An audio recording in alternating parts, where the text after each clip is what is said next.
Hola, buenas tardes a todos. Hola Beatriz. Hola, Marta. Buenas Bueno, tardes. pues nos daña la señal del OK, así que empezamos esta tarde con una nueva sesión de APA Aprendemos, en la que, bueno, pues tenemos la suerte de contar con una excelente ponente, que es la doctora Beatriz Espín, que nos va a hablar esta tarde de probióticos en patologías digestivas pediátricas, lo que sabemos y lo que no. Así que, bueno, vamos a dar paso a la doctora Spin. Os recordamos que las preguntas se van a poder hacer solo por el chat y, y nada, vamos allá. Sí, vamos a ver si esto de la tecnología yo lo hago bien. Perfecto. Bueno, pues lo primero, por supuesto, agradecer la invitación a participar. Es un placer, para mí es un placer.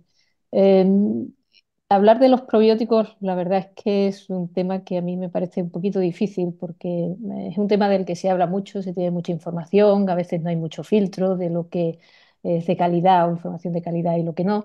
Y en realidad todos tenemos una idea hecha ya de lo que son los probióticos y si nos interesan o no nos interesan.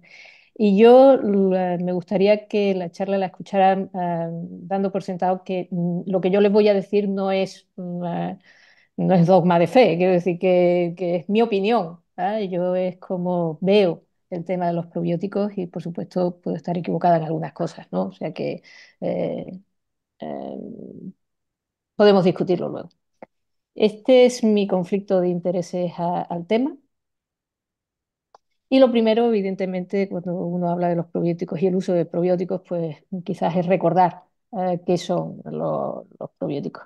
Yo creo que todo el mundo que está conectado aquí sabe lo que son. Esta es la definición que hay actualmente, que viene o fue publicada allá en el 2014 por parte, si no lo saben, de una asociación que se llama ISAP, la Asociación Científica Internacional de Prebióticos y Probióticos. Bueno, pues define los probióticos como microorganismos que tienen dos características. Una, que son microorganismos vivos, que están bien definidos, que los conocemos. Y la segunda característica es que tienen que aportar un beneficio a la persona que lo consume. Evidentemente, es una definición muy, muy amplia que incluye desde probióticos que van vehiculizados en alimentos, probióticos que van en alimentos diseñados específicamente para una edad o para una patología, como puede ser las fórmulas infantiles, probióticos que no van vehiculizados por ningún alimento, sino que se utilizan como suplementos dietéticos, probióticos que se lo podemos dar a animales y tienen un amplio uso en veterinaria, probióticos que no los tomamos vía oral, sino que se pueden aplicar vía tópica o incluso vía vaginal o rectal, o probióticos que en realidad no se dan para una salud general, sino que yo lo doy para una patología en concreta para conseguir un efecto muy determinado y los utilizamos como si fueran fármacos en realidad. O sea que el espectro de lo que define el probiótico es muy, muy amplio. Existen probióticos tradicionales, que bueno, esto sí que lo conocemos todos porque los llevamos utilizando y consumiendo desde hace mucho tiempo. Pertenecen sobre todo a los géneros de lactobacilos y bifidobacterias y yo creo que con el tiempo lo que hemos hecho ha sido cada vez caracterizarlos más. A algunos en los últimos años le hemos cambiado incluso el nombre, pero en realidad, bueno, pues son los mismos. Son microorganismos que están comercializados y que se consideran seguros tanto por la Agencia Alimentaria Americana como la europea. Si hay unos probióticos o existen unos probióticos tradicionales, hay probióticos modernos o de nueva generación.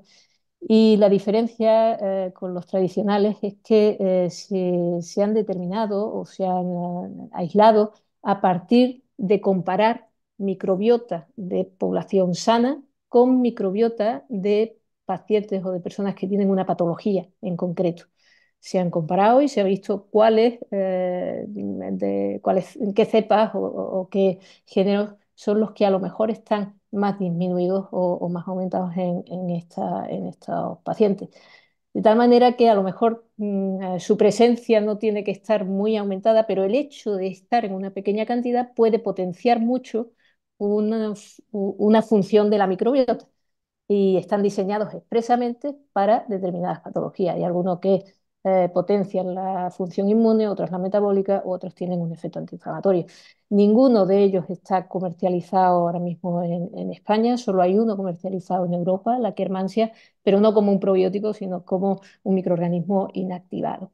¿Por qué? Porque bueno, el principal temor que hay es el de la seguridad. Y así como de los probióticos tradicionales tenemos muchísima experiencia y se conocen y son ampliamente seguros en la población general, pues estos utilizados en una patología en concreto, en población de riesgo, pues no tenemos todavía muchos datos de seguridad.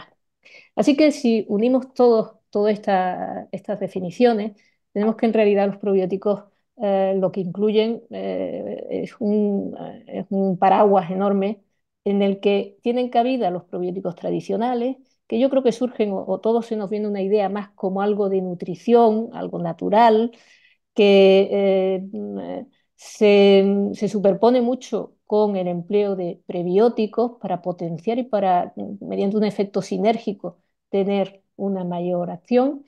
Y luego tenemos probióticos que se utilizan en determinadas áreas de patología, los oncobióticos, los psicobióticos, los de nueva generación, que se emplean más como, o la idea es más como un fármaco para conseguir un efecto concreto en una patología y que a la hora de comercializarse probablemente deben de hacerse como un producto bioterapéutico vivo, y que en realidad son fármacos que contienen microorganismos como principio activo, ¿ah? Y que por supuesto deben de ir regulados como se regulan los medicamentos. Todo esto es a modo de introducción, en realidad la charla empieza ahora y es cómo podemos los probióticos que tenemos nosotros a nuestra disposición, que son los tradicionales, pues cómo podemos emplearlo de alguna forma racional en las patologías digestivas. El uso racional quiere decir que no todos los probióticos valen para todos. Es decir, a la hora de emplearlos, uno debería de tener primero presente qué objetivo o qué beneficio quiere uno conseguir. Luego, en un segundo apartado, debería de ir a mirar qué evidencia hay de qué probióticos consiguen ese beneficio y luego emplearlo en las dosis y en el tiempo adecuado. Existen muchas revisiones y algunas sociedades han hecho recomendaciones sobre el empleo de probióticos en patologías digestivas. Estas dos son las más actualizadas. Se publicaron ambas en el 2023. Una son las recomendaciones que realiza la Sociedad Europea de Gastroenterología, Patología y Nutrición Pediátrica y otra es una publicación de la Organización de Gastroenterología Mundial. La europea pediátrica pues revisa la evidencia de todo lo publicado hasta ese momento y establece recomendaciones sobre qué sobre qué probióticos puede tener un determinado beneficio en una patología en concreta. Y esa recomendación la hace en base a que al menos tengan dos ensayos clínicos realizados que postulen en el mismo probiótico el mismo beneficio. Y algo importante, y es que incluye recomendaciones en contra del uso de algunos probióticos en algunas patologías. Por el contrario, o a diferencia, la Organización Mundial de Gastroenterología lo que hace es revisar la evidencia y simplemente da un listado de probióticos diciendo estos son los que al menos tienen un estudio bien diseñado en el que se demuestra un beneficio en tal patología, pero en realidad no hace ninguna recomendación como tal. El empleo de los probióticos en la gastroenteritis aguda, la verdad es que es una indicación clásica, ¿no?, de los probióticos tradicionales. Y allá por el año 2020 hubo cierto terremoto a la hora del uso de probióticos en esta indicación. Y la razón fue porque se publicaron en ese año las recomendaciones que establecía la Asociación Americana de Gastroenterología sobre el uso de probióticos en Estados Unidos y en Canadá. Y fíjense, fue, bueno, a día de hoy es la única sociedad científica que hace una recomendación en contra del uso de probióticos en el tratamiento de la gastroenteritis aguda en niños, tanto en Estados Unidos como en Canadá. Y la base por la que hace esa recomendación en contra es que ellos dicen que no encuentran una relación buena entre el coste, incluido el económico, del probiótico y el posible beneficio que traería su uso en los niños con diarrea aguda, y sobre todo que no encuentran ningún estudio norteamericano bien hecho que les muestre evidencia de beneficio del empleo de probióticos. Y en particular resaltan estos dos estudios que se publicaron en el 2018 y son dos estudios muy bien diseñados, dobles ciegos son los dos, ambos controlados con placebo, multicéntricos, uno en Estados Unidos y otro en Canadá, con una N potente, tanto en uno en otro. Valoran en niños que consultan en los servicios de urgencias con una diarrea aguda, pues se le administra un probiótico. Los probióticos que se testan son diferentes en uno u otro estudio y se controla con placebo. A un grupo le dan el probiótico y a otro grupo le dan placebo. Y luego valoran, pues hay una serie de ítems, pues no sé, duración de la diarrea, si necesitan ingreso o no posteriormente, la sueroterapia, en fin, una serie de parámetros, y en ninguno encuentran beneficios con la administración del probiótico frente al placebo. Estos dos estudios fueron muy contestados después, a raíz de su publicación, por varias sociedades y varias editoriales. Y yo creo que de todo lo que se le echa en cara, quizás lo único que me parece a mí que puede criticarse de estos dos estudios es que en el estudio americano, pues claro, el inicio del tratamiento pues lo hacen de forma adecuada en un tercio de los niños. Claro, cuando ya, si la diarrea ya tiene 3, 4 días de evolución, pues a lo mejor es que usar el probiótico no tiene mucho sentido, porque se va a curar en 1 o 2 días, no va a tener mucho tiempo para ver diferencias. Y en el canadiense, pues quizás que la adherencia que se tiene a los tratamientos testados o al tratamiento del probiótico, pues es baja también. O sea, solo el 20% se toman todo lo que se le dicen que se deben de tomar, ¿no? Bueno, pues, llegar a conclusiones con esos dos parámetros, pues a lo mejor no es lo más adecuado. ¿Qué dicen o qué decimos los europeos? Pues la ESGAN publicó su recomendación, ya les digo, en el 2023 y realizó su propia revisión y dijo, bueno, los americanos pueden decir lo que quieran, pero hay un metaanálisis publicado en el 2019 que incluye también el estudio americano del uso del LGG en niños y demuestra que hay una disminución en la duración de la diarrea. Es verdad que sobre todo a expensas de estudios europeos y asiáticos. Pero bueno, en Europa, pues parece que el LGG funciona. También hay dos metaanálisis propios de cepa, uno con el Saccharomyces, otro con el Reuteri, también encontrando efectos beneficiosos. Y hay dos estudios clínicos bien diseñados con dos cepas de probióticos que también ofrece el mismo beneficio. Pero claro, un beneficio muy similar, de reducción de la diarrea aproximadamente en un día. Con esto, pues evidentemente la recomendación que hace la EFSGAN es que ellos no ven inconveniente en que se dé una recomendación condicionada positiva.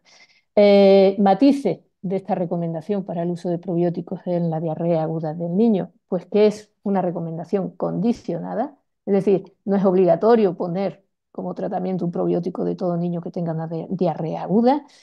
El pediatra valorará si realmente es necesario o no, o le va a dar algún apoyo o algún beneficio o no. En el caso de decidir que quiera realizar el tratamiento con probióticos, las cepas que sí dan beneficios serían a estas dosis, no más de una semana. Y recuerda que el tratamiento principal es la hidratación y la nutrición, que se puede emplear los probióticos, pero fíjense lo que dice, es siempre un tratamiento coadyuvante y el beneficio que encuentras, pues es un beneficio que en la mayoría de los casos es mínimo. Y lo que me parece más interesante es que establece la ESGAN una recomendación en contra del uso de dos probióticos. Y fíjense, este de aquí es el probiótico que se testaba en el estudio canadiense. además del estudio canadiense que decía que no encontraban diferencias con el empleo de este probiótico en los niños con diarrea, hay 3 estudios más, 3 ensayos clínicos utilizando esta misma combinación que tampoco encuentran beneficios. Así que la recomendación de no usarlo en la diarrea aguda viral es una recomendación fuerte. Así que no todos los probióticos sirven para todo, ¿eh? Para la diarrea algunos valen y algunos no. ¿Qué dice la Organización Mundial de Gastroenterología? Pues a los que ya me recomienda o dice la ESGAN, dice hay un listado más mayor de probióticos que al menos tienen un ensayo clínico y que da beneficio y que, bueno, la duración es también más o menos. La otra recomendación o indicación de probiótico clásica en patologías digestivas es para prevenir la diarrea asociada a antibióticos. En esta ocasión, en esta indicación, parece que todo el mundo está de acuerdo, que no ha habido ningún terremoto todavía. Hay varios metaanálisis publicados, estos son los dos últimos. Uno es hecho un metaanálisis exclusivamente en niños y otro hecho en adultos. Los resultados son similares en cuanto a que parece que el empleo de probióticos previene o disminuye el riesgo de padecer una diarrea asociada a esa antibioterapia. Parece que es un efecto mayor en niños, porque para conseguir prevenir una diarrea necesito tratar a 9, mientras que en el adulto el NNT es mayor. Parece que es un efecto dosis dependiente y algo importante también es que si el riesgo basal de desarrollar una diarrea por ese antibiótico es pobre o es poco elevado, pues probablemente emplear un probiótico no tenga mucho sentido. Si el riesgo es alto, pues sí va a haber un beneficio mayor.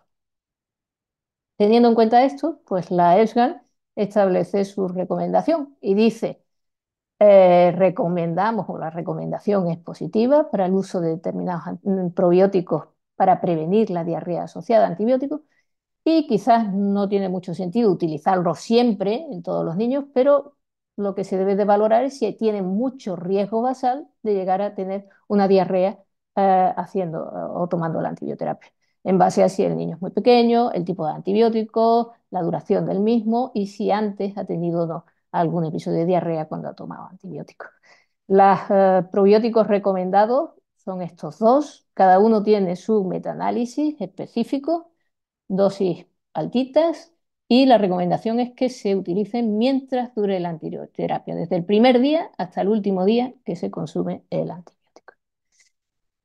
¿Qué dice la Organización Mundial de Gastroenterología? Pues que añadidos a los anteriores, hay otros probióticos que tienen un único estudio, un ensayo clínico, en el que también previenen la diarrea asociada a antibióticos y también es mientras dure la antibioterapia, y hay uno que dice que un poquito más. Bueno, pues esto es lo que hay. Claro, uno pone el antibiótico y uno pone el probiótico y en realidad le gustaría que tuviera un poquito de más efecto. Quiero decir, no solo se quedara en prevenir la diarrea asociada a antibióticos, sino que, por ejemplo, ayudar a potenciar el efecto que tiene el antibiótico. Y de la mano de esa posibilidad o de ese posible beneficio viene la siguiente recomendación que hace la ESGAN y es la recomendación positiva para el empleo del Saccharomyces boulardii en la erradicación de la infección por Helicobacter pylori en el niño. Es verdad que es una recomendación, pues fíjense, con un débil, con un nivel de evidencia muy baja, porque cuando salió la recomendación, pues prácticamente se basaba en la existencia de 3 estudios, ensayos clínicos en niños, empleando el Saccharomyces boulardii. Desde entonces hasta ahora, pues han proliferado y ahora tenemos 15. Se ha hecho un metaanálisis de esos 15 estudios en los que se emplea junto a la triple terapia el Saccharomyces boulardii y el resultado o la conclusión es que ayuda o tiene un efecto beneficioso aumentando las tasas de erradicación. Pero, ¿qué le puede uno poner a este metaanálisis? Pues que son en prácticamente todos los estudios, de 15, 14 son estudios en China, uno solo en Rumanía, y que las tasas iniciales de las que sin utilizar el probiótico, solo con la triple terapia, consiguen, pues son tasas de erradicación bajas. ¿Se conseguiría también un efecto beneficioso añadiendo el probiótico? a cuádruples terapias o triples terapias en las que ahora pues las dosis son mayores y las tasas de erradicación que tenemos son más altas? Pues probablemente no. Yo creo que aquí no, hay cierto sesgo en la forma o en la triple terapia que se utiliza. Pero bueno, que sepan que la recomendación débil, pero a lo mejor ayuda un poquito. ¿Qué dice la Organización Mundial de Gastroenterología? Pues que sí, que hay estudios sobre el Saccharomyces boulardii y que además hay un estudio ya antiguo, del 2005 creo recordar, en el que mientras le están tomando la triple terapia a los niños, si le añaden un yogur al día que tenga el lactobacillus, bueno, el lacticacei eh, en el yogur, pues pueden ayudarle también a tener aumentar la tasa de erradicación. Tiene los mismos problemas este estudio, y es que la triple terapia es a dosis baja, bajitas que se utilizaban antes, y la tasa de erradicación con la que se compara también es baja. Y a mí el efecto que cuando yo pongo un probiótico junto con la antibioterapia, en realidad me gustaría tener en mi corazoncito, yo lo pongo y digo, ojalá esté haciendo esto, es el prevenir o revertir o tamponar de alguna manera la disbiosis que va asociada con el uso de los antibióticos. Efectivamente, el emplear un antibiótico pues, provoca alteraciones en la microbiota que no siempre son las mismas. Por regla general, suele afectar a la composición, o sea, no disminuye el número de bacterias, sino que las bacterias son las mismas en número, pero cambia la composición, elimina fundamentalmente aquellas que son más sensibles al antibiótico, altera la diversidad, pasa a ser una microbiota un poquito menos diversa, altera, por tanto, si cambia la composición, su funcionalidad y aumenta o puede aumentar el número de bacterias que tienen genes que codifican resistencia a antibióticos, que se denomina resistoma. Pero eso no lo hacen todos los antibióticos en todo el mundo y de la misma manera.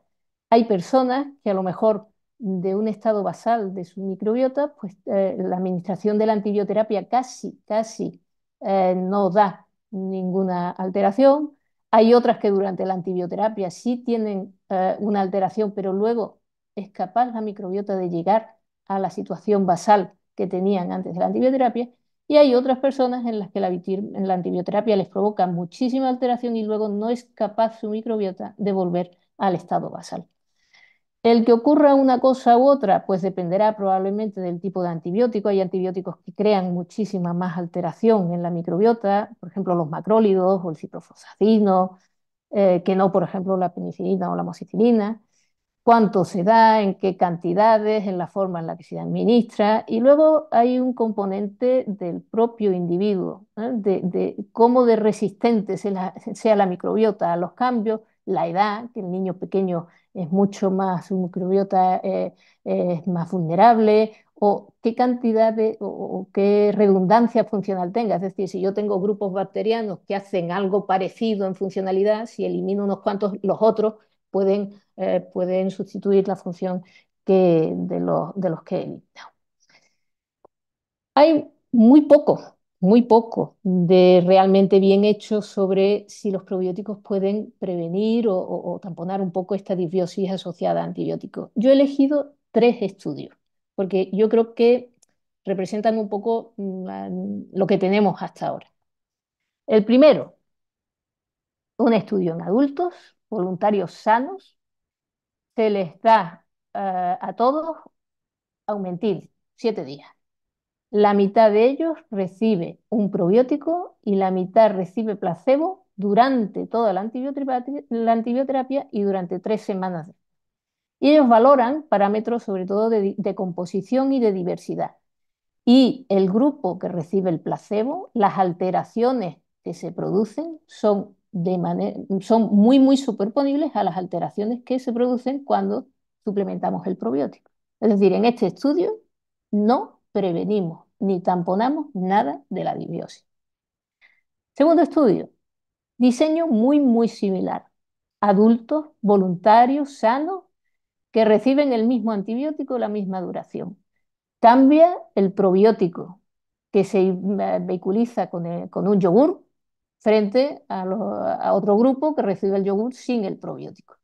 Se da durante la antibioterapia y una semanita después.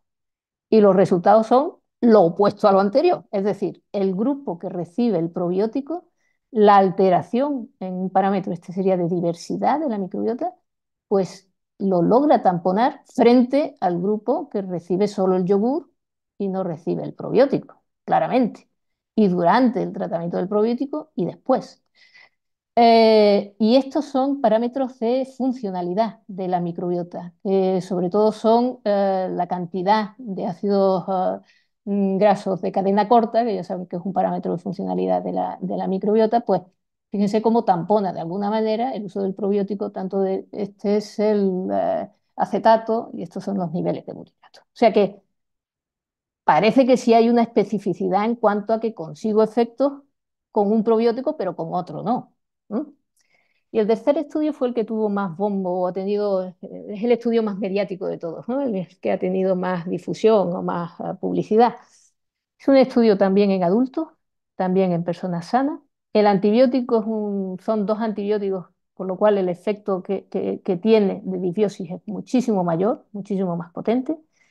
Y el probiótico que emplean es una mezcla. Son 11 cepas, de lactobacilos, bifidobacterias fundamentalmente. Y los administran no durante la antibioterapia, sino después de haber terminado el antibiótico. Y ellos hacen tres grupos. Uno al que le administran los probióticos, otro al que no le administran nada, o sea, espontáneamente los dejan a su ser, y otro a los que antes de iniciar el antibiótico le recogen muestras de heces y después de terminar el antibiótico les hacen un trasplante de sus propias heces. ¿Vale?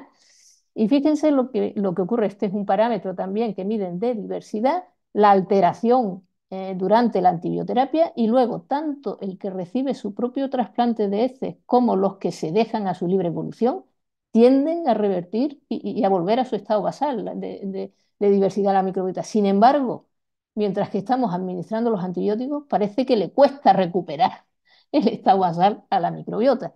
Y ellos postulan que a lo mejor algunos probióticos lo que hacen es no ayudar demasiado a que la propia microbiota pueda restablecerse. Bueno, eso es lo que dicen ellos. Yo no estaría dando eso. Además de ello, de los parámetros de composición y de diversidad de los microbiotas, ellos valoran el resistoma, la afectación en el resistoma y la carga de bacterias con genes que codifican resistencia a antibióticos, pues en el grupo que recibe su trasplante, su propio trasplante de heces, pues tiende con el tiempo a bajar y a normalizarse una vez que termina la antibioterapia. También en los que no se hace nada, pero los que toman probióticos, pues no se consigue ese efecto. Al contrario, en algunas zonas, porque ellos lo miden en la luz intestinal, en la mucosa, pues en algunas zonas tiende incluso a subir. Y ellos miran específicamente el grupo en el que ha tomado solo probióticos y en un análisis posterior diferencian entre las personas en las que se ha conseguido con el probiótico que el probiótico permanezca luego en la microbiota, aunque se haya cesado su ingesta, ellos lo llaman colonizadores permisivos, y aquellos que han tomado el probiótico, pero una vez que han cesado de tomar el probiótico ya en su microbiota ha desaparecido. O sea, no se ha conseguido una colonización mediante el probiótico. Y ellos dicen que aquellos en los que se consigue la colonización con el probiótico, realmente el efecto de limitar el resistoma o el aumento del resistoma es igual que en los otros, que si se deja espontáneamente o comparado con el grupo del trasplante fecal. O sea que aquí, evidentemente, no solo interviene el probiótico, sino que interviene también la propia microbiota de cada uno de nosotros. Así que a día de hoy no tenemos ni idea de qué probiótico utilizar para prevenir y tamponar la disbiosis con los antibióticos. No todos son iguales, no sabemos cuál es mejor, cuál es peor, no sabemos cuándo darlos, antes o después del antibiótico, y probablemente haya que elegir en qué personas sean más adecuados emplear los probióticos para este beneficio. Voy a pasar muy por encima de los trastornos funcionales gastrointestinales, por la sencilla razón de que creo que hay poca novedad, poco que les pueda contar que ustedes no sepan.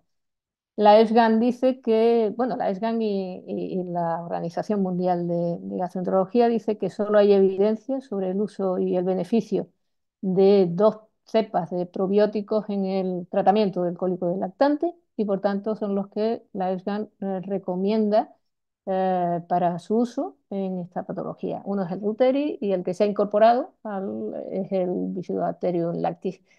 Um, Solo da beneficios, eso lo saben ustedes perfectamente, en aquellos lactantes que están alimentados fundamentalmente con lactancia materna. No sabemos si tiene lo mismo el mismo efecto beneficioso en niños que están alimentados exclusivamente con fórmula. Sobre el dolor abdominal funcional en el niño mayor, pues tenemos poca evidencia, solo hay dos probióticos de los que al menos haya más de dos ensayos clínicos que muestren beneficio utilizando ese probiótico. Uno es el Reuteri para el dolor abdominal funcional y otro es el LGG para el intestino irritable. Y yo resaltaría de aquí que es un efecto que tarda en aparecer, que no es un efecto muy inmediato, que no es espectacular, simplemente reduce intensidad, reduce frecuencia y que evidentemente debe de ir acompañado del resto de arsenal terapéutico y de abordaje de los niños con dolor abdominal, ese abordaje biopsicosocial que siempre hay que hacer, porque si no, el probiótico no te soluciona. Sobre el resto de trastornos funcionales, pues decirles simplemente que para el tratamiento del estreñimiento funcional en el niño, ya sea lactante o ya sea niño mayor, la recomendación es en contra. ¿Por qué? Porque no hay evidencia de que tengamos un efecto beneficioso, a menos a día de hoy. Sobre otras patologías digestivas, pues más de lo mismo, diría yo. La ESGAN hace revisión de todas esas que ven ustedes ahí y prácticamente hay muy poco, quizás un poquito en enfermedad inflamatoria intestinal, pero un único ensayo clínico y en niños grandecitos. En el resto no hay evidencia, aunque a día de hoy se utilizan mucho, por ejemplo, para el famoso síndrome de sobrecrecimiento bacteriano, ¿no? El SIBO, que ahora tenemos todos los días. Y voy a dejar para, o he dejado para lo último, el último bloque, que para mí engloba todo lo mejor y todo lo peor de los probióticos. Todo lo peor, pues los efectos secundarios.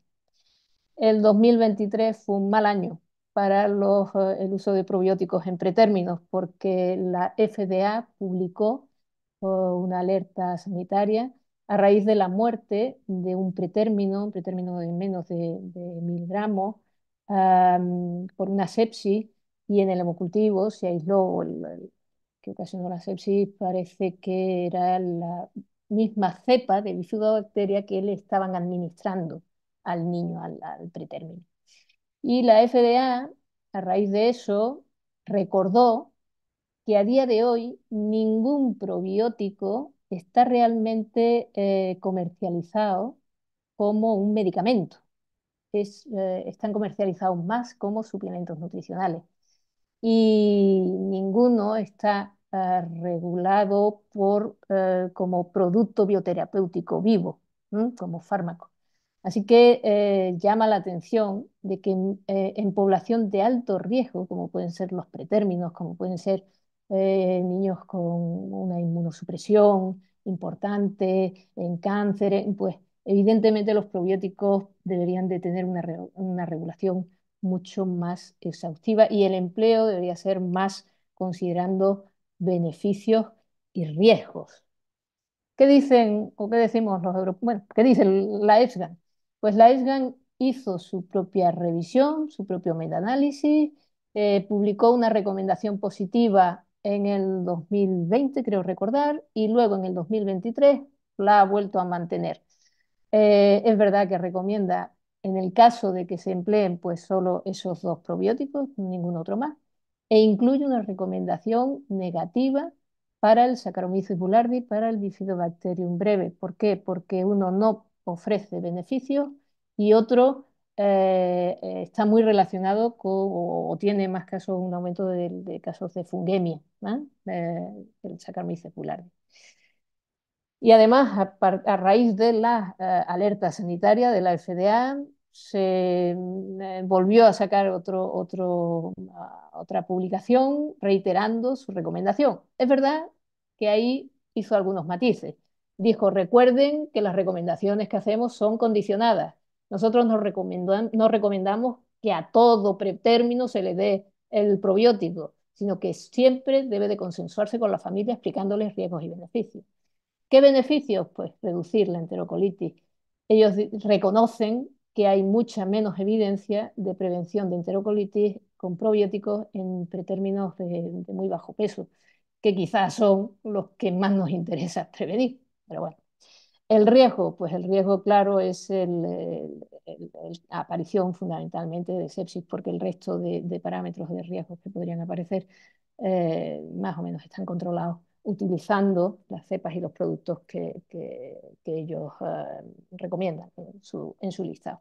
Y recuerda que al ser pretérmino son grupos de riesgo y la sepsis puede aparecer por traslocación y por contaminación del catéter, no específicamente porque el microorganismo que le estamos dando sea un microorganismo muy bien abierto, que es, por el contrario, no. Y he dejado, para no dejarles con el mal sabor de boca de los riesgos, he dejado para el final un apartado que no aparece en las recomendaciones de la EFSGAN ni de la Organización Mundial de Gastroenterología, pero que a mí particularmente me parece bonito y del que ustedes seguro que han escuchado hablar cada dos por tres desde hace ya algunos años. Y es la posibilidad de utilizarlo para tamponar la disbiosis que puede ocasionarse en el periodo neonatal. Ustedes saben que la microbiota que tiene el niño, sobre todo en los primeros años y especialmente en los primeros meses de vida, pues una microbiota muy rica en bifidobacterias, específicamente bifidobacterias que están especialmente adaptadas a consumir muy bien los oligosacáridos de la leche de mujer y que prácticamente son los reyes de la microbiota. Y cuando ya empieza la introducción de la alimentación complementaria, empiezan a declinar y a aparecer otros microorganismos en esa microbiota. El hecho de tener esta microbiota con estas características pues ayuda a la maduración del niño y se considera un periodo ventana importante para prevención de futuras enfermedades a largo plazo. Así que nos interesa mucho tener un perfil de microbiota que es que es el que tiene un niño nacido a término, vía vaginal, en el que no se han empleado ningún antibiótico y que toma el pecho, toma la lactancia. Eh, Cosas que pueden hacer que este perfil de microbiota no sea así, pues sabemos que las cesáreas, el uso de fórmulas y el uso de antibióticos puede hacer que este pico sea menor o aparezca más tarde. Dos estudios les resalto en los que nos dicen que podemos realmente tamponar un poco la disbiosis que se produce. Este es un estudio finlandés en el que ya durante el embarazo empiezan la suplementación con el probiótico. A un grupo le dan este conjunto de microorganismos y a otro grupo le dan placebo. Empiezan en el último trimestre del embarazo y luego lo siguen dando en el lactante. Y fíjense, comparan grupo que no recibe suplementación, pero que sí recibe antibioterapias, es el que, con diferencia, menos predominio de bifidobacteria tiene al principio su microbiota, comparado con el que no recibe el probiótico y no recibe el antibiótico. Pero es que, claro, los que suplementan con los probióticos, fíjense qué bien alcanzan el pico de bifidobacterias, o sea que podemos tamponar la disbiosis asociada a antibióticos. Lo mismo pasa con la disbiosis asociada a la cesárea. Aquellos que han tenido la cesárea, pues el pico de bifidobacteria inicial es corto o se produce más tardíamente, no hay al principio. Y sin embargo, en los que tienen cesárea, que toman el probiótico, pues el pico se consigue antes. Y es un efecto que sobre todo se consigue más en niños que toman pecho. y eso es porque la bifidobacteria está especialmente diseñada para consumir todos los oligosacáridos que le da la leche de mujer, y el pico de bifidobacterias en niños suplementados que toman pecho es muchísimo mayor que no los suplementados con fórmula. Y termino con un último estudio que a mí personalmente me gusta mucho, porque creo que engloba un poco esa idea de tamponar y de tener efectos beneficiosos que a lo mejor no lo vemos mirando al niño, pero sí cuando vemos los estudios. Es un estudio americano, en recién nacidos, a la mitad le administran un probiótico que está muy de moda, el Infantis, porque es el que mejor utiliza los oligosacáridos de leche de mujer.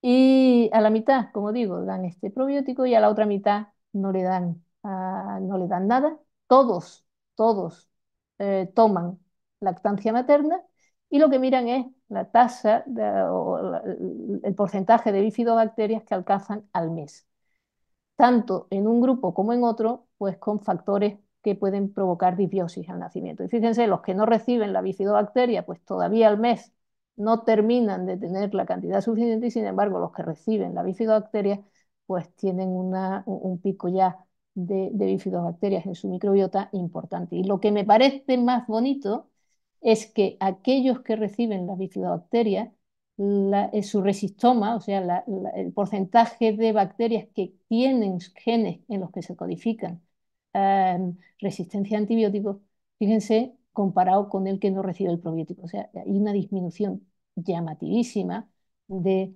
resistoma en estos niños. O sea, que de alguna manera puedo incidir también, no solo en la función de desarrollo del niño, no solo a largo plazo, sino también incidir en la transmisión de bacterias que codifican resistencia. Y la última diapositiva, es para recordarles pues, las tres cosas que creo que son fundamentales tener en cuenta sobre el uso de probióticos en patologías digestivas pediátricas. La primera, que probiótico es desde un suplemento nutricional, desde algo que va incorporado en la alimentación, hasta un medicamento muy específico en una patología muy concreta.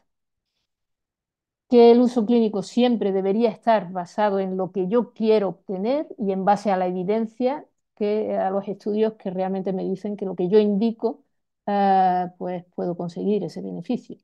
Y por último, que son seguros en la población general, no suelen dar, no hay problemas asociados a ellos, pero siempre deben de indicarse valorando riesgos y beneficios, y especialmente, muy especialmente, en poblaciones de riesgo, como bueno, en nuestro caso serían los pretérminos, pero también sería extrapolable a poblaciones de riesgo, como hemos comentado, de cáncer, inmunosupresión, incluso en embarazadas.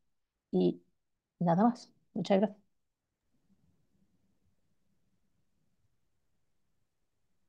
A ver, se me...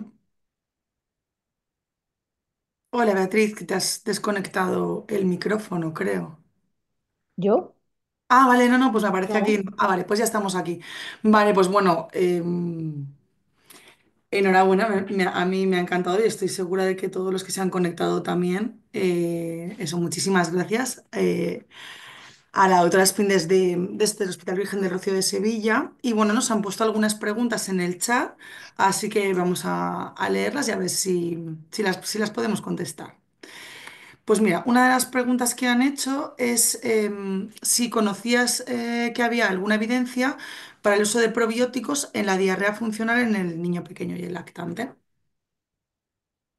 A día de hoy no hay, Diarrea que yo funcional. sepa, no hay ninguna evidencia y ninguna recomendación sobre que se deban de emplear o no. Hombre, yo eh, tampoco sé si realmente tiene un sentido. ¿Qué beneficio tendríamos empleando el probiótico en este tipo de patologías, ¿no? Pero hasta donde yo sé, no hay ningún estudio bien diseñado, un ensayo clínico que valore eso. Hasta donde yo sé. Y bueno, la verdad que yo después de la charla, no como comentábamos ayer también, al final te quedas con la duda de, pues, ¿doy algo o no lo doy, ¿no? Porque tenemos muchísimas presentaciones en el mercado, ¿no? Bueno, yo estoy en primaria y claro, vienen, nos cuentan las ventajas y había una pregunta que iba un poco en esto, en esta línea de si es realmente, hay alguna indicación o alguna patología en la que se recomiende más el uso de multicepas frente a monocepas. Si hay, después de todo lo que nos has contado, ¿habría alguna en concreto para utilizar multicepa? Que no sé si es Mm, una patología, yo creo que sería más la disbiosis en, bueno, el modificar la flora en el neonato, ¿no? Pero como enfermedad, no sé si hay Claro, alguna. verá, el hecho, o sea, el hecho de emplear multicepas no quiere decir que el probiótico sea más potente. ¿M? Mm, Uno puede tener un beneficio estupendo utilizando una única cepa. Y a veces las multicepas, pues unas tamponan el efecto de otras. No, no siempre unir varias cepas hacen que haya el efecto muchísimo mayor, ¿no? Patologías en las que se dice que se pueden utilizar multicepas, pues por ejemplo en la enterocolitis necrotizante, la ESGAN hace una recomendación sobre 3 cepas a la vez y la Asociación Americana de Gastroenterología en sus recomendaciones del 2020, además de decir que no se usen probióticos en la diarrea aguda del niño, hace una recomendación a favor del uso de probióticos en la enterocolitis o para prevenir enterocolitis necrotizante y ellos dicen que lo mejor es multicepas, mezclas, bacilos, bifidobacterias, lactobacillus, ¿vale? Y dan un listado impresionante de cantidad de multicepas. Y más allá de eso, no hay nada. No hay nada. Eso no quiere decir que no tengan efecto, pero estudios diseñados para eso no hay mucho más. En la enfermedad inflamatoria intestinal, en la colitis ulcerosa, pues hay una mezcla se llaman VSL3, que también es una mm, mezcla de multicepas. Pero claro, es que hay tan poco en niños que sí. nos quedamos un poquito en el aire. Y luego las multicepas se han relacionado también para intentar prevenir la dermatitis atópica, el empleo en ese. Pero vuelvo a repetir, el hecho de ser multicepa no quiere decir obligatoriamente que potencie el efecto del probiótico. A veces no es así. Sí, lo que yo veo también, ¿no? Por lo que contabas, es que hay muy pocos estudios en población pediátrica, bueno, en lactante aún menos, y que Mm. muchas de las conclusiones que se extraen para luego las guías pues vienen de estudios de adultos, ¿no? Así que Mm. quizás nos tenemos que animar más los pediatras o engancharnos, ¿no? Para investigar más en este campo, ¿no? Claro, la Organización Mundial de Gastroenterología hace una revisión tanto de adultos como de niños y los diferencia, ¿eh? Diferencia. Estos son los que recomiendo las evidencias en adultos y estas son las evidencias en niños. Yo he puesto solo las evidencias en niños y la ESGAN solo mira evidencias en niños. O sea que si miramos el intestino irritable, pues a lo mejor hay más evidencias en estudios en adultos, pero no lo podemos extrapolar, ¿no? No tenemos ahora datos Y demasiados en luego, edad mira, pediátrica. había una pregunta práctica, bueno, un poco que es verdad que nos preguntaba, bueno, es Bea Morillo que decía si, bueno, recomendamos cómo administrar el probiótico separado del antibiótico, ¿no? Porque, ¿no? Con esa frase de así el antibiótico no mata el probiótico. Y si hay algún fundamento en esta recomendación, porque, bueno, pues comentaba ya que en principio los niveles de antibiótico no se van a mantener con constantes a contaciones bactericidas, ¿no? Y si eso, pues bueno, tiene algún sentido decir esta recomendación a los padres o es un mito. Tiene el sentido de que es como se ha dado en los estudios en los que se ha testado la eficacia de los probióticos. Ahora, que se pudiera tener el mismo efecto o el mismo beneficio empleándolo a la vez que da el antibiótico, no separándolo de la dosis, pues no lo sé, no lo sé. Puede que sí, ¿eh? Puede que sí, pero es que no hay ningún estudio que me compare esa forma de administración y que me demuestre que tenga el mismo efecto beneficioso. Se dice que se separe por la sencilla razón de que todos los estudios que hay diseñados para ver el beneficio de la prevención de la diarrea asociada a antibióticos lo administran así. Pero estoy de acuerdo que a lo mejor podríamos tener el mismo beneficio sin tener que andar separándolo tanto, probablemente. Y yo creo que un poco, bueno, si había alguna pregunta más, esta era un poco mía, ¿no? Que yo creo que a lo mejor no conseguimos ver el efecto, ¿no? De algunos probióticos por las pautas cortas, ¿no? Por ejemplo, a veces en dolor abdominal funcional, que a veces dices, pues voy a probar, quizás a lo mejor utilizamos tiempo corto, ¿no? Y parece, pues bueno, que en realidad no, como que el dolor abdominal funcional es un poco como el cólico del lactante, pero en el niño mayor, y ahí sí que se utilizan pautas más largas, por ejemplo, de 28 días, y en cambio, en dolor abdominal funcional, no sé si hay algún estudio que te diga de utilizar pautas de, pues por ejemplo, como en el cólico del lactante, 4 a 8 semanas para dolor abdominal funcional en niño más mayor. Sí, sí, las recomendaciones de EBSCAN es que al menos de 4 a 8 semanas, vamos, de menos de 4 semanas no se recomienda para ver eficacia, ¿no? Cuando realmente no tienen un efecto, si tienen efecto o beneficio no se ve al segundo o tercer día, ¿eh? Y mi opinión es que va un poco implicado, el efecto tiene que ir también todo Claro, envuelto en el resto de cosas, ¿no? Y si tú haces un seguimiento y incides en el resto de abordaje del dolor abdominal y además vas manteniendo cierto, pues, la ingesta de probiótico, pues a lo mejor sí tienes el beneficio. Pero si no lo haces todo así a largo plazo, no, no tienes beneficio, vamos, seguro, seguro que no. Y aún así el beneficio, ya digo, que es ya. también un poquito modula, ¿eh? Modula, no, no saca de aprieto, ¿no? Digámoslo así. Había aquí una pregunta más que preguntaban si hay algún estudio en colon irritable que esté a favor del uso de probióticos, que imagino, bueno, es un poco lo que hemos hablado, ¿no? Si hay algo que apoye, que si hay algún estudio en concreto, me imagino que se referirán a pediátrico en síndrome de colon irritable. En el intestino Sí, en irritable, el intestino irritable. probiótico que más se ha utilizado en estudios en niños es el LGG. En ese sí hay más de dos ensayos clínicos y es por lo que van las recomendaciones de la EFSA. Del resto de probióticos no hay, los estudios son todos prácticamente en adultos. En el niño, la evidencia sobre todo se limita al LGG. Y lo que hemos dicho, de 4 a 8 semanas, y lo que hace es reducir la intensidad del dolor, reducir la frecuencia del dolor, pero no disminuye el número de deposiciones, ni modifica la consistencia de las deposiciones. Y si han hecho alguna pregunta un poco en esa línea, y esta es mía, ¿no? Sabes que, bueno, ahora está súper de moda en adultos el SIBO y el sobrecrecimiento bacteriano. Y hay pautas como muy largas con un montón de probióticos y de combinaciones en el adulto. Y si, bueno, había algo de esto publicado reciente en pediatría sobre pues un poco eso con qué probiótico tratar, ¿no? Porque a mí por lo menos me da la impresión de que en el adulto pues hay eso, según quien haya desarrollado el estudio, como muchas combinaciones con pautas diferentes, de tiempos diferentes y que a veces pues en pediatría no sabes qué hacer, ¿no? Y cada vez vemos sobre todo adolescentes que vienen un poco con esos padres que dicen, bueno, es que a mí me han diagnosticado un SIBO y yo le veo a mis hijos los mismos síntomas y que le podemos dar algún probiótico y cuál le doy. Bueno, yo creo que la primera dificultad es diagnosticar el SIBO, que no es fácil, no es fácil, ¿eh? Por supuesto, desde el punto de vista clínico, casi imposible. Y cuando te pides alguna determinación de algún test de hidrógeno, sobre todo con la tulosa o con la titiol o de glucosa, no siempre la interpretación es fácil, ¿eh? No siempre. Eh, yo parto de la base de que hay bastantes personas diagnosticadas de SIBO que en realidad pongo en cuestión si realmente lo tienen o no lo tienen.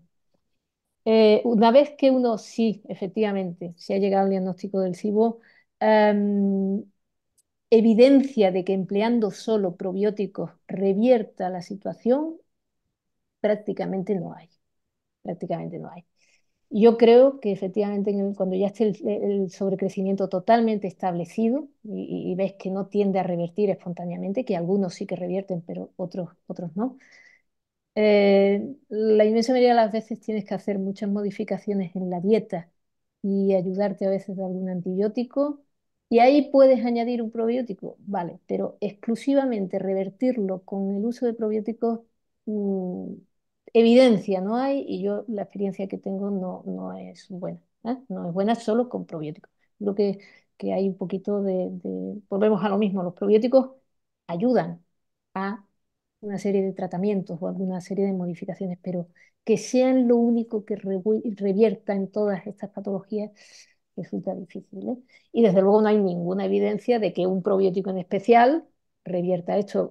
Yo creo que es un poco una situación que tenemos como todo el mundo tiene la creencia, las madres, los médicos, todo el mundo, de que cuando uno toma un antibiótico, luego el probiótico lo que hace es regenerar la microbiota.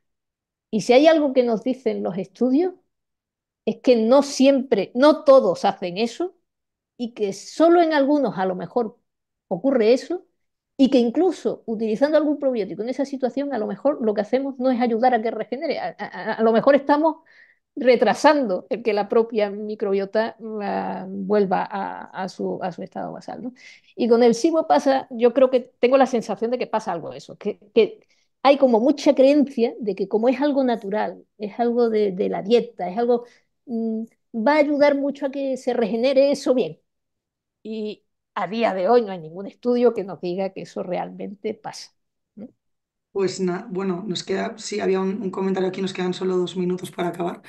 Bueno, pues parece eso que como comentaban, ¿no?, por aquí también que como el microbioma va variando con la edad más o menos hasta los 2 años, pues que según el estudio, en qué momento se haga, ¿no?, pues habrá una diferente respuesta a diferentes perdón, o sea, a diferentes probióticos.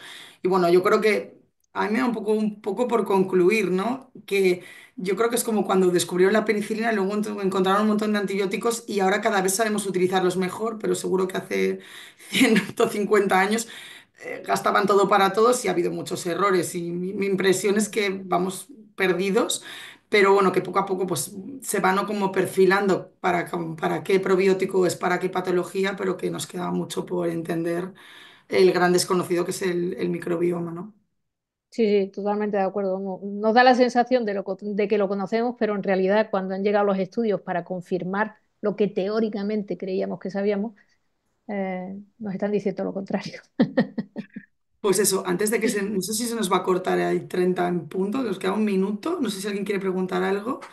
Pero bueno, de verdad que, bueno, muchísimas gracias. A mí me ha encantado, ha sido súper interesante el repaso de toda la patología, desde el neonato hasta la patología funcional, hasta las diarreas, y creo que ha estado súper interesante esta sesión que hemos tenido hoy, con casi ya, bueno, ha habido un montón de 145 participantes, así que gracias a todos. Muchísimas gracias por conectaros y bueno, gracias a ti, Beatriz, por Bueno, respondernos todo y hacernos una presentación tan interesante. bueno, un placer, sobre todo, ya lo dije al principio, agradecer la invitación. Yo a veces salgo con la sensación de que no sé si he ayudado más que, no sé si he dado más cosas de aclarar o creado más dudas, pero por mí encantada, encantada de participar en todas estas cosas de la EPAP, que, bueno, la EPAP es tan prolífica en cosas de divulgación y de formación y de herramientas para el uso clínico, que la verdad es que es un placer y mi agradecimiento por contar conmigo para una de ellas, por supuesto que sí. Mm. Y si están aquí, bueno, pues comentando si se publica, sí, parece que sí, le van a republicar también la charla en el canal de YouTube de iPub, que también tenemos por ahí. Y pues eso, yo creo que nos queda muchísimo por aprender de a quién dárselo, cómo dárselo, en qué cantidad, cuántos días, cuáles dar y cuáles no. Y Y yo creo que es un yo poco creo, el filón de Marta, de que los próximos años. claro, y yo creo que hay que, sobre todo es tener claro algunas cosas que a veces se dicen pero que no son verdad. Y yo creo que como profesionales sanitarios sí deberíamos de dar cierta información ah, más de calidad, ¿no? Lo que digo, que los estudios pues no siempre confirman creencias populares y yo creo que poner en su justa medida que no todos los probióticos sirven para todo, que hay algunos que están incluso contraindicados para algunas cosas, que, que hay creencia de que el antibiótico deja sin bacterias el intestino y no, sin bacterias no lo deja. Hay muchas bacterias, lo que pasa es que son las resistentes al antibiótico. No sé, ciertos conceptos que son los que creo que deberíamos de manejar nosotros bien para transmitirlos bien a la familia. Pues nada, si no hay más preguntas. Pues damos por terminada la sesión y nada, gracias a todos los que os habéis conectado y también gracias a EPUB y también a bueno, a las industria que también ha ayudado con la ejecución de esta sesión. Así que damos por finalizada la sesión y hasta la próxima. Adiós. Muchas gracias a Dios.